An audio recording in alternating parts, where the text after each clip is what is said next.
You can see that three of us are here today, starting from our leader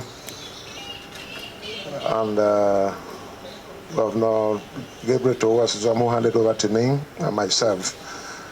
We came together, we're all concerned about the security situation in the state, and we have brainstormed on how best we can handle this and other things of economic interest that can add value to our development. We believe that this is the beginning of new things to happen in Benue State, irrespective of whatever party we belong to.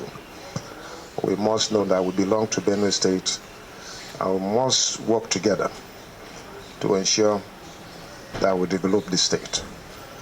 Thank you. Thank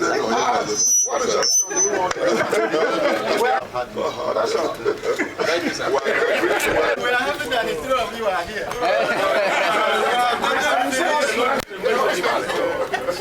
No problem. It's okay. Thank you, sir.